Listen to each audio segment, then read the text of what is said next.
Len, the King of the Cowboys award.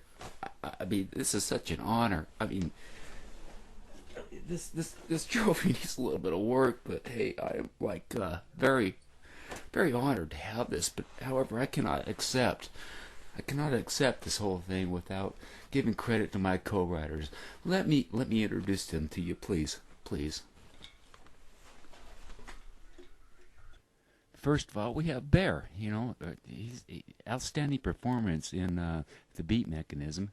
Congratulations, Bear. Congratulations. You nailed that one. Next up, we have King. King played the female role in Melrose Dog, and congratulations on that one. Bear did all right, and King, you did fantastic too. Good boy. Okay, hey, don't play the part too much. Come on. Let's get both of you out here now. Let's see what both of you have to offer. Hey, congratulations, guys. You did a fantastic job.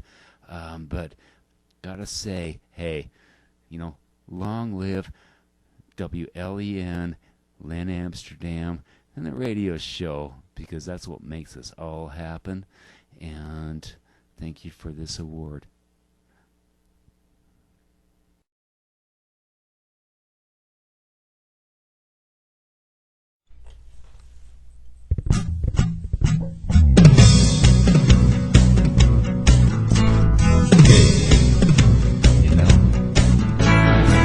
Above his bar, just yammering away. He's all pounded over, nothing brilliant to say. Just like a broken record in instant replay.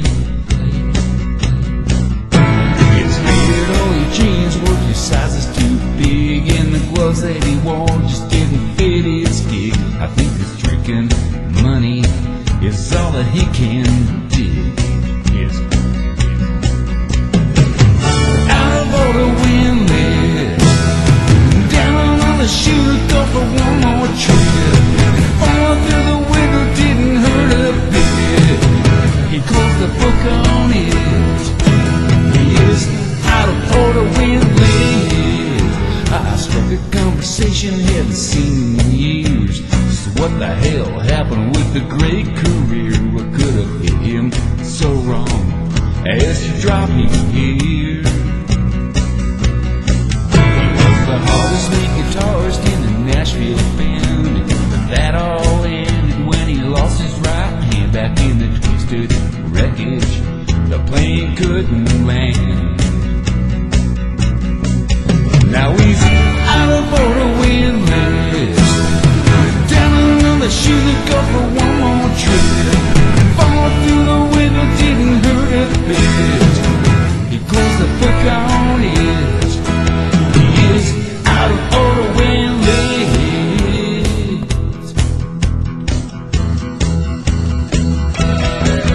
And he don't move it back, and he said with a grin, he didn't give up on his life gave up on him.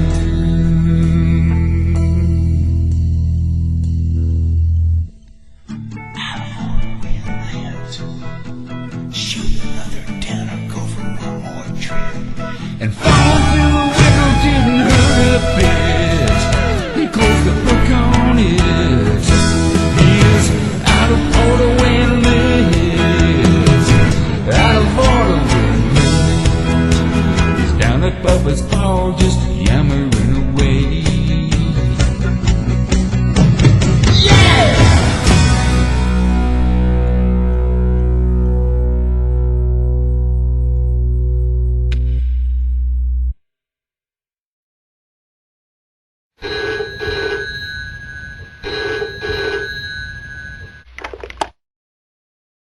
Greetings from the Great White North. You've reached Len Amsterdam. Howdy, Len. This is Scott Rose from Ogden, Utah, snowy Ogden, Utah, calling to do an exclusive interview for the Len Amsterdam radio show.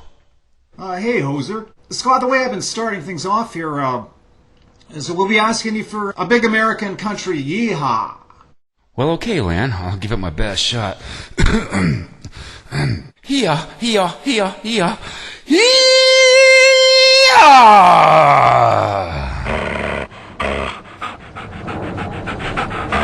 Good one, Scott, but you freaked out my dog. Well then, it's that fresh country air, man. We'll start this exclusive off with my stock cowboy question. Do you use chewing tobacco while riding the range on your horse? Well, actually, I have to ride my horse these days because I can't afford to put fuel in my pickup truck. As far as the chewing tobacco, yeah, I'll have a pinch or two every now and then again. Now, I heard you've been brushing up on your Canadian. Can you lay a little on us? Yeah, well, sure thing, Len. Beauty, eh? Well, anyway, I'd like to thank you for having me on your show, man. It's a real honor. It's a treat for me. So, Mr. Rose, can you tell a little bit about your musical history?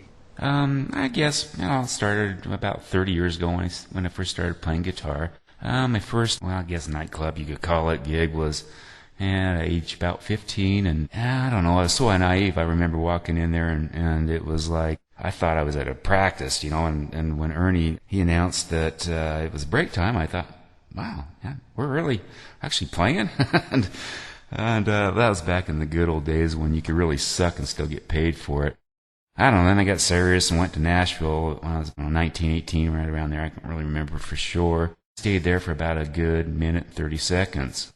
Man, I was so blown away by even the Motel 6 acts down there were good. Came back home to good old Utah. Just got back with the guys I was with. We played, Wyoming and Idaho and even sometimes Nevada circuits. Did that for about 15 years. And then that kind of all dried up, and ended up just getting serious about writing. I've been mostly doing that ever since. And I even get the opportunity to submit to some publishers from time to time, and I guess there's always hope, Now, it's always a common thread when I ask this question about instrument collections, because I find stuff comes and goes. What's the deal with you? What's in your instrument collection? Instrument collection? Well, that's a little bit of a sore subject with me, actually. I used to have some really nice stuff, but I kind of walked away in a robbery a few years back. And so for now, I guess what I've got is just some generic guitars, acoustic, bass, electric. I don't know, I've got an older Instant keyboard I play on, prehistoric Simmons drum set, and I guess an 8-track recorder. That's about it for right now. The only thing they didn't get was my vintage Mesa Boogie amp. Had that thing, forever. But they didn't take that because if you ever lifted one, you'd know why. What are your thoughts on the internet? The World Wide Web, huh? Well, you know what? I think it's an awesome tool for independents to promote themselves. It's just a way to level the playing field a bit. I mean, after all, I wouldn't be here talking to you if it wasn't for this. What's important to you? Well, Len, barring the obvious ones, God and family and all that, I guess I have a passion for boating in the water. I literally live on my boat in the summertime. Actually, I call her my $200 a month apartment. That's pretty much where I stay. I write some songs there, too. Can you talk about some of your live performance experiences? Oh boy, live performance stories. Oh, I could spend hours on this one. But a couple that really stand out was, there was one time, it was back in high school actually, with the band I was with. We got the opportunity to open up for Peter Frampton. And at the time, we were so busy just practicing, getting our show down, that we weren't really thinking about what we were about to do. And then when we got to the stage and walked out on that stage and saw all those people, I have never been that terrified in my life. I mean, for about 30 seconds. It's kind of like Nashville Star. I did that last year too, and I was just like scared to death. And then, but hey, man, once you got into it, you're into it, and just had a great time, man. It was a killer experience. Who are some of your musical heroes, and who's on the top of the list? Well, you got the obvious ones. I mean, anybody that put out a record, I mean, is a hero to me. You got Rush, you got Van Halen, Patsy Cline, Kenny Chesney, all of them. Probably the biggest musical hero that I have is my big brother. He picked up a guitar, and I was just a little kid at the time, and it was so in envy. I just looked at that time and went, man, I'm going to learn how to play that guitar better than him if it kills me. And he never did do much with it, but I just loved it so much that I just continued on, and to this day I'm just playing the thing, you know. So I guess my big brother, he's my biggest musical hero. Do you consider yourself a country artist? You know, Len, yeah, I do. You know, I played country music for 15 years or more or longer. I started out as a rock and roller. With what they have these days, it's almost like today's country is a little bit like yesterday's rock and roll. So I'm hoping that marriage between the two is going to work and people are going to like it. What are some of the best songs you've ever heard? I think some of the best songs that I've heard are people that, you know, dabble in it a little bit, and they don't know the technicalities of how you should do this and how you should do that. But something happens to them, and they just pour their emotions into a song. If you know the story behind it, and it probably wouldn't make sense to anybody else, but if you know the story behind the song, you're just into it. Hey, Len, well, I still got on the phone. Let me ask you this real quick. I've just kind of wondered. I've heard you guys in the winter months get so much snow and wind up there, you have to tie your snowmobiles up in front of the saloon to keep them from blowing away. Is that true? You know the coo coo coo coo coo coo coo beauty, eh? Have you considered a career in stand-up? Well, on that musical high note, it's a wrap. Scott Rose is on the top of my playlist and should be on yours too. Len Amsterdam, Canada.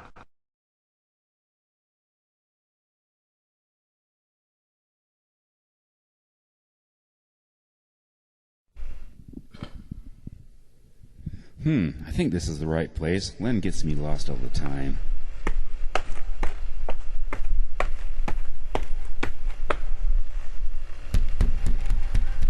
I'm going to have to ask that hoser for a raise when I get back to the station.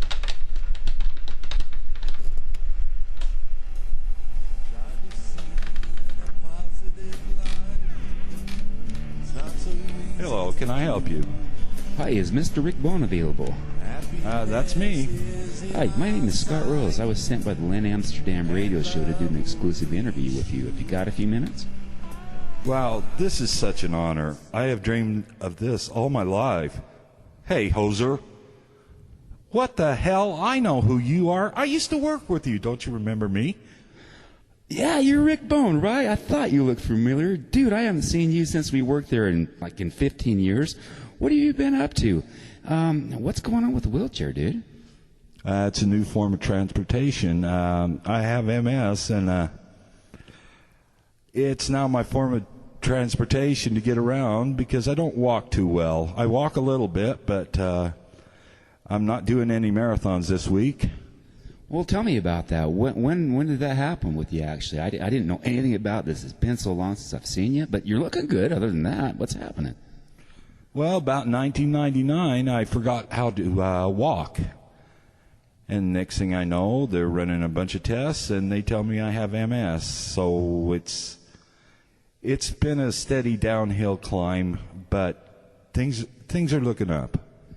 Well, I don't know, man. I've been listening to some of the stuff you've been doing to inspire some of the other victims that you've been helping to get going with their lives, and you know, you made a major comeback with. Oh man, there's a few songs that I've heard of. Positive Light is one that it just is incredible to me. I've been listening to that for a while. I didn't realize you did it until just now. Anyhow, what you're doing, I think is awesome. Well, thank you. That's my whole point, is to inspire the people that have had a rough time with it all, and inspire them to get up and do their best and enjoy life as best as they can. I do this music because I love it, and I want to pass it on to all my friends.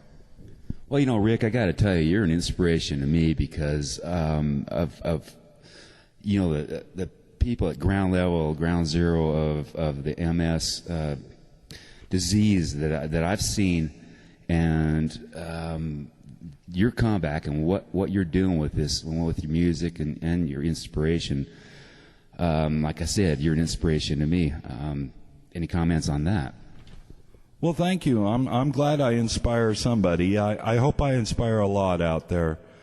I just want to have fun and play some good music. All the people on Len's show have really been supportive and inspired me a lot. So I hope to continue to do what I'm doing. Yeah, I had no idea I was coming here to see you. Len sent me on a little trip, and he likes to do that, and he gets me lost a lot. But what do you think about Len? What's your thoughts about him and Country Rose and the Jerry Mack show? I am honored to be taken in with them like I have been. They've really showed me a lot of, oh gosh. See, here's another problem with MS. You forget what you're saying. So, anyway, they've really treated me well, and I'm honored to be on their program. Well, Rick, I kind of have those problems myself when I get a few too many beers in me, as people know, if you know me well. So, Rick, tell me a little bit about some of your musical influences when you were growing up. Oh, the Beatles would have to be the biggest influence on my life. I really loved their music. I grew up in a house where my mother sort of ruled the music, and we listened to a lot of country and western, the old Jim Reeves, Conway Twitty. Oh, the list goes on, and I grew up with a lot of that stuff. As far as guitar playing, I mean, there's only one in my mind. That's Jimi Hendrix. Well, Rick, I can tell that was a big influence. What taught you how to play. I got this new CD of yours, new release. God Created a Monster. It's awesome. I just think every track on it is fantastic. Go into that a little bit. Tell me about what's happening with that. Well, I put it together to try and raise awareness for MS. MS affects so many people in so many different ways, and I want people to know just how it affects my life, and hopefully it'll inspire others to do their best. I'm donating a portion of the proceeds to the MS research, and I'm hoping for a cure. So I don't have to put out another MS CD like this. I don't want to, but I'm very proud of what I've done, and I'm proud of the influences, which are all my friends who have MS. Well, Rick, if there's anything I can do about it, I'd love to see you put another CD out, and we'd all be looking forward to hearing from it. Well, there you have it. Another exclusive WLAN, Lynn Amsterdam, Country Rose, Jerry Mack Radio Show interview. Let's give a big round of applause for Mr. Rick Bone.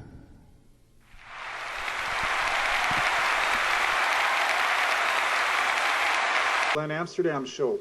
I see Beatle Rick is in the house, and perhaps it'll be a chance for Stump Beatle Rick. Hey, Rick, what was the ingredients of the official Beatle drink? As far as I can recall, Lan, I think it was rum and coke. We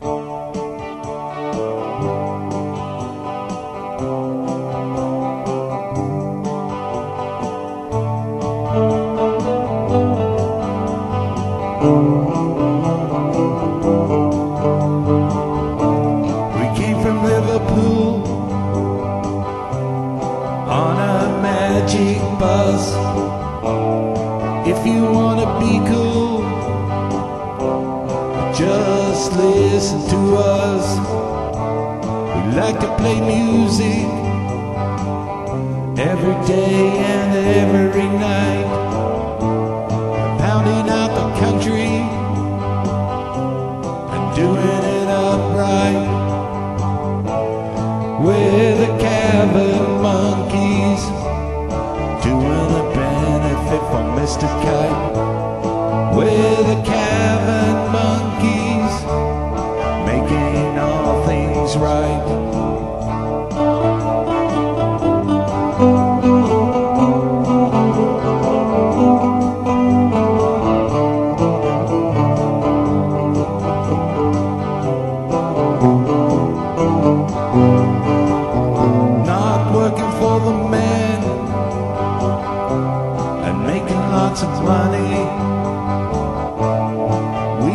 got soul. So dance with us, honey. We're the Cabin Monkeys, doing a benefit for Mr. Kite. We're the Cabin Monkeys, making all things right. Oh yeah.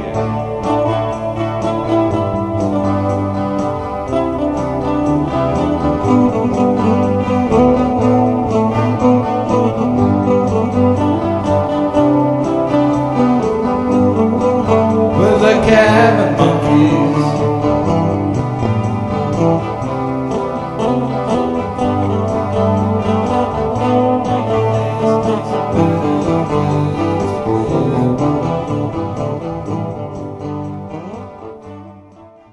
Hello, this is Rick Bone in Lynn, Amsterdam. We're having an open mic night. How is everybody out there?